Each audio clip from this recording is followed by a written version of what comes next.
To all the boys that have returned back to yeshiva for the second and third year, welcome home.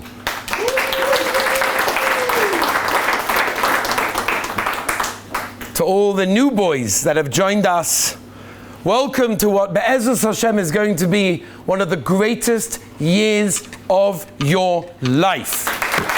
Baruch Hashem.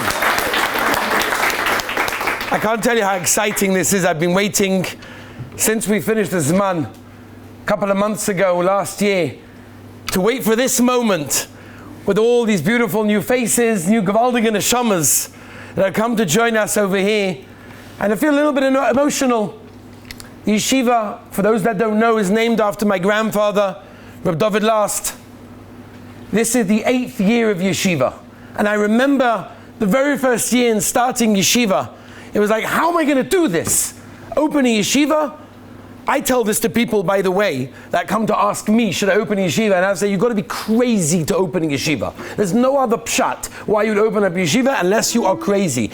And here I am, 8 years. This is starting now our 8th year of yeshiva. It's a tremendous chus, and I thank the Rabbeinu Shalom for giving me this tremendous chus. And he should, Be'ezus Hashem, continue to give me this chus and the koyach together with our Gewaldige Rebbeim and staff that maybe we'll mention soon, to be able to give you guys the greatest time and the greatest ruchnius, Be'ez Hashem. So there's a Gemara Masechta Shabbos. The Gemara says that when you give someone a present, you have to inform them about this present. You have to tell them that they're actually receiving a present. That's what it is. So Rabbi Sai, I'm now going to be Mekayim the Gemara. You guys are in Eretz Yisroel. You're in Eretz Yisroel. I'm sure many of you have been here before, but it doesn't make a difference. You're in Eretz Yisroel. You have the most beautiful matana in the world, that you're able to spend time in the greatest of places in the world. This is Eretz Yisroel. This is the greatest of the great.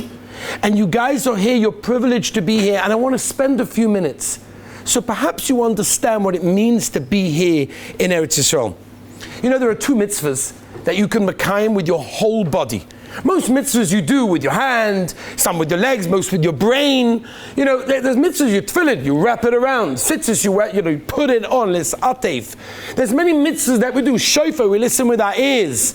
There's mitzvah of tzedakah with our hands. There's many mitzvahs that we do with various parts of our body.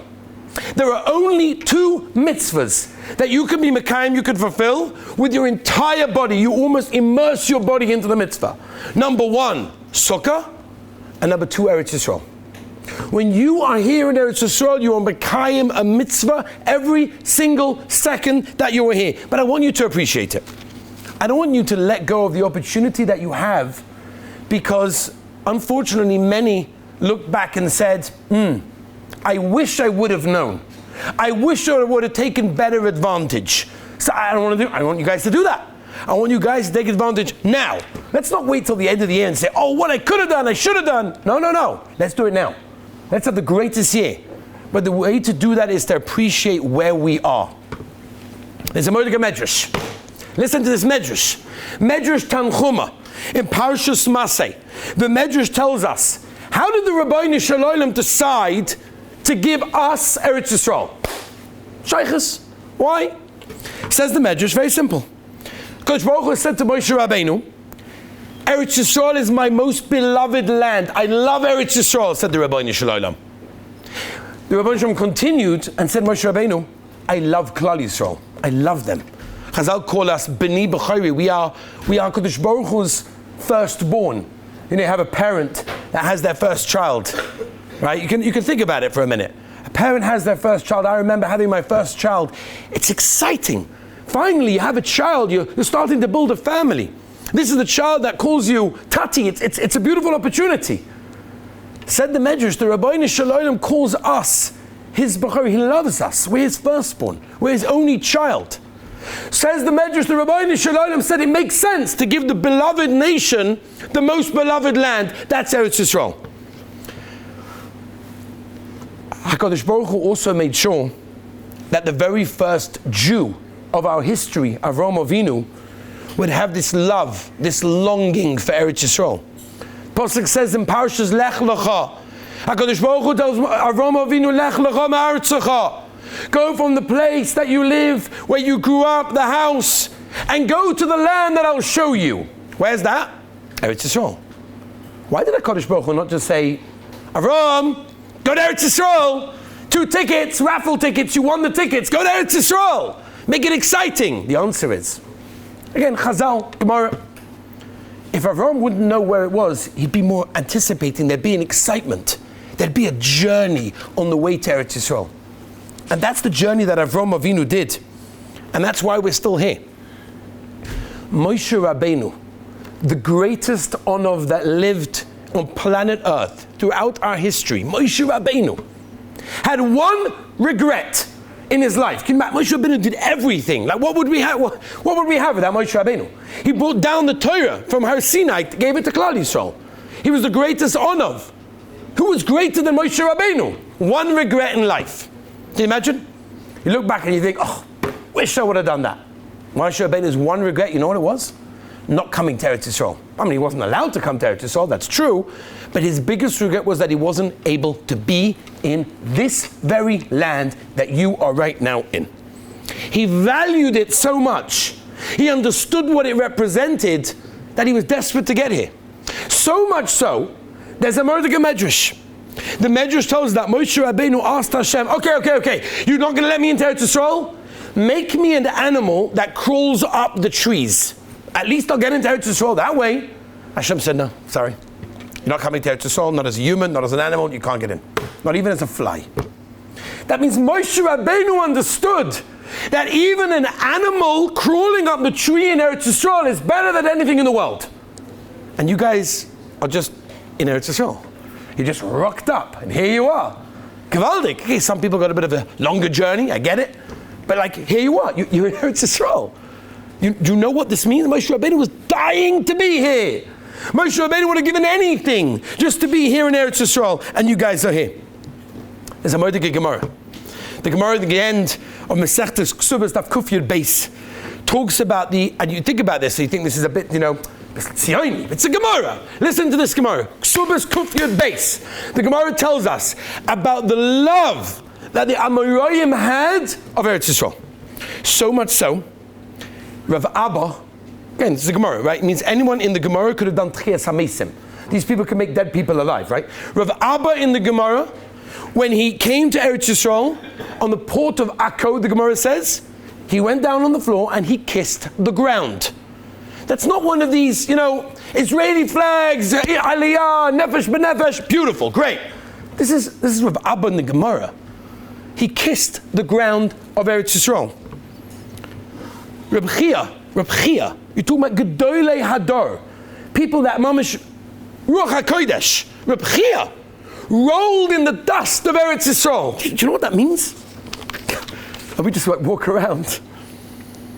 I don't know if anyone's ever heard, there's a very big tzaddik, the Heilige Basayin, the Avricher, originally from Avrich, where a Mordechai Sefer called the Heilige Basayin. Maybe we'll get a chance to learn it. Maybe on the Yotzat we'll have a few Sidurs. Heilige Basayin. So, long story, but I'm going to cut it quite short. The Heilige Avricher was told by somebody who had just come from Eretz Yisrael that the land of Eretz Yisrael is unbelievable. An unbelievable place. The stones of Eretz Yisrael are like diamonds. And he was so excited, really? The stones of Eretz Yisrael are like diamonds? I got to get there. Now, the Avricher was a huge tzaddik, right? Cut a long story short, he made the travel here, and he settled in Tzvas. If you've been to Tzvas, there's a famous shul of the Basayin. If you go into the cave, there's the cave of the Tzion of the Basayin. Famous story of the earthquake. Maybe when we go to Tzvas, we'll talk about it, but I'll go upon him. When he got to Eretz Yisrael, he's like, okay, where are the diamonds? I don't see the diamonds. Where are the diamonds? So someone said to him, no. You can't just look and see the diamonds. You have to understand what it means to appreciate the diamonds of Eretz Yisrael. And he had so much agmas nefesh that he wasn't marigish. He didn't feel it. They say he locked himself in his room. Some say 3 months. Some say it was a year. He locked himself away and he sat and he learned and he davened and he avoided Hashem. He came out and said, Rabbi Sai, big Kiddush. But like serious Kiddush, not like a Tom's River, meat board situation. Serious Kiddush, guys. This is serious. Basai is making a Kiddush. Why is the Basai making a Kiddush? Because he now is margish what it means, the diamonds of Eretz Yisrael. He understood where he was and he appreciated what he had. That's what we need to do. Also, Rav Batel of Chernobyl, tremendous tzaddik, he came back from a journey from Eretz Yisrael and he came to his Rebbe with a present. Came from Eretz Yisrael, you buy your Rebbe, you buy him something. He bought him a special Chassidish, his Rebbe, Chernobyl Rebbe. He bought him a beautiful Zabekisha, something from Eretz Yisrael, whatever it was. Beautiful piece of clothing. And when he took it out of the suitcase to give to his Rebbe, he noticed that there was some mud on the bottom of the jacket. Oh, he's I feel so bad. I thought it was clean. I bought it clean. I guess on the floor in Eretz Yisrael, like this. I guess it hit the floor and I put it in my suitcase and I felt so bad. He started cleaning it off. And the Rebbe said, stop. Took a jar. Took a jar. He took the earth and very slowly and patiently, he put it into the jar. And then he closed it and said, this is earth of Eretz Yisrael. I'm keeping this. This is holy. This has Kedusha. This is what it means to be in Eretz Yisrael. Not stam. You're not just here. It didn't happen to be that yeshiva's here, so Mameli had to come here. This is Eretz Yisrael. The Vilna Gaon, the Heilige Baal Shem Tov HaKadosh, they were dying to be in Eretz Yisrael. The Baal Shem Tov made many journeys to be here, to try, got stopped on the way, many mices. Baal Shem Tov HaKadosh couldn't make it here. The Vilna Gaon couldn't make it here. And you guys are here. You read anything about the Chassam Sofer. The Chassam Sofer writes about Eretz Yisrael. Oof, Eretz Yisrael, how I wish, Eretz Yisrael. Unbelievable. Chassam Sofer writes about Eretz Yisrael. And he writes, Moedik Chassam Sofer, a person who comprehends what Eretz Yisrael is and what a Yiddish neshama is, meaning what your neshama can gain by being here in Eretz Yisrael, will sacrifice everything he has just to be in Eretz Yisrael. So steht in the Heilige Chassam Sofer. The Chavetz Chaim was dying to be in Eretz Yisrael. He wasn't able to because of his position that he had. Everyone in Europe was relying on the Heilige Chavetz Chaim to, run their lives. He was the Das Torah, he was the Rav. He couldn't just leave. The Sof Yomov at the end of his life, when he was already old and he couldn't do many communal matters, he said, that's it, now I'm going to Eretz Yisrael. He packed his bag, everything was ready, the boat was ordered. His wife became ill, he couldn't make it. Chavetz Chaim didn't make it here. And you guys are all here. I think we have to realize what Eretz Yisrael is. History has stories of people that spend months and months on boats just to enter Eretz Yisrael. Now I get it. Some of the Olim say, oh, Rebbe, such a long flight. We had a stopover and the stopover was delayed and of this, and then I'm sitting in a seat like this in economy and I'm exhausted. Like people months and months to be here. And you guys just rock up on a plane and you spend a few hours on an economy seat. No, but you're in Eretz Yisrael. You're in the land of Kedusha. This is our land. This is Klal Yisrael's Mokayim. This is the place where even the garbage people have Kedusha. I'll tell you a Mordecai Meister about that, by the way. There was a guy sitting Shiva in Yerushalayim, and I think it was in Meisharim somewhere, and someone was helping him out by getting a Sefer Torah for the Shiva, right? It was Monday, Thursday, whatever it was. They needed a Sefer Torah. So he goes into one of the local shuls, he has permission from the Gabba, opens up the Aron HaKodesh, takes out a Sefer Torah, wraps it in a talis, right? That's the minig, and he starts walking to the house where they're sitting Shiva. He sees a garbage truck, right? There's a garbage truck. There's garbage trucks. Don't worry, it's going to wake you up nice and early in the morning to make sure you are on time for Shachris. We've arranged it with the garbage people in Eretz Yisrael. It's going to be Gavaldik. Balok upon him. He hears the voice. Achi, Achi. My brother. It's with the garbage people, right? He's like, what do they want from me? I'm holding a Sefer Torah. These garbage people, what are they? Achi, stop. Asula lechet im Sefer Torah levad. You can't just go with the Sefer Torah by itself. Here he was, think of these garbage people who have no shaykhs. They're like, hold on a minute. They start forming a circle. Dancing, a whole situation. It's like, what? This is unbelievable. Who would have thought that the garbage people are there? Machshav, the Sefer Torah going by itself. This is Eretz Yisrael, that's why. This is Eretz Yisrael. The Gedolim that came here, that couldn't understand why people didn't even know every single Mishnah and Shas and every single Gemara. Like, well, this is Eretz Yisrael. This is the land of opportunity. This is the land where everything happens. This is where the Kedusha is. The Shabina Rav, the Heilige Shabina Rav, when he came to Eretz Yisrael, the Heilige Shabina Rav said that when he moved to Eretz Yisrael, there's one thing that he misses about Chutz Laretz. One thing he misses about Chutz Laretz. It was not the restaurants, it wasn't the food, it wasn't the cars, it wasn't the Miami and Florida vacations. That wasn't what it was. You know what he missed? He missed one thing. His tshuka of Eretz Yisrael. When you're in Chutz Laretz, you're like longing for Eretz Yisrael. When he moved there was no longing for Eretz Yisrael because he was here already. So the Shabina Rav, that's the one thing I miss about being in Eretz Yisrael. I was sitting on my Shabbos table a couple of months ago. There was a Yid from America, Leikud Ira Toiro, sitting around the table, and he says to me like this, unbelievable, I can't believe it. A Yid from America. He says to me like this, he says he always buys wine that's Israeli wine.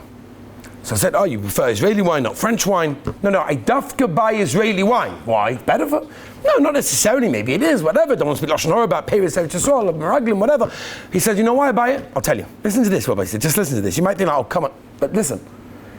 He said, because when I take off the cork of the wine, there's always a bit of space between the cork and where the wine begins. It's like a bit of air space. Okay, maybe you don't want the air. Okay, but there's air space.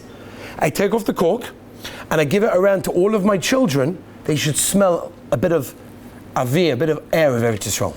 Because that air was bottled in Eretz Yisrael. And therefore the air that's inside there from the cork came from Eretz Yisrael. I wanted them to smell Eretz Yisrael. That's what Eretz Yisrael is. That's what's going on. It's not a joke. This is real. This is what people, people drop, these Garanim, you ever, I don't know if the Olim sees, you don't know what Garanim, the animal food that makes the noise. It's almost like an animal food situation. So you drop it and then they drop it on the floor. Are you crazy? This is Eretz Yisrael. Like, what are you doing? My Rebbe, the Sadigay Rebbe, Susan Yugan Alani, when he came originally, he said, if I get to Eretz Yisrael, I'm going to sweep the streets of Yerushalayim. And they found him. Sadigay Rebbe in Tel Aviv, where he lived, going back a few years, they found him one time sweeping the streets of Eretz Yisrael. And like, Rebbe, it's a pastisht. Rebbe sweeping the streets, So no. I made a promise that if I come to Eretz Yisrael, the streets have Kedusha, I'm sweeping those streets. And that's what he did. As I said in the beginning, every minute we're here, we're Mekayim a mitzvah. Understand where you are. You're in Eretz Yisrael. You're in a place that has so much Kedusha. There's so much opportunity here. There's so much that you could accomplish if you only recognize what you have in your hand. Recognize it, appreciate it. And there's no doubt that if you take the opportunity and you grab hold of what you have, then Be'ezra Hashem, the Rabban Shem, and this is my bracha to every single one of you, will give you a beautiful year, a healthy year, a happy year, a successful and fulfilling year for your ruchnias, Gashmias also, but mainly the ruchnias, that you'll come out the other end and you'll be like, wow, I took advantage. I remember that speech about Eretz Yisrael. I took advantage. The Kedusha that's here, Rabbi Say, soak it in, enjoy it, and Be'ezras Hashem, you'll all have a wonderful year.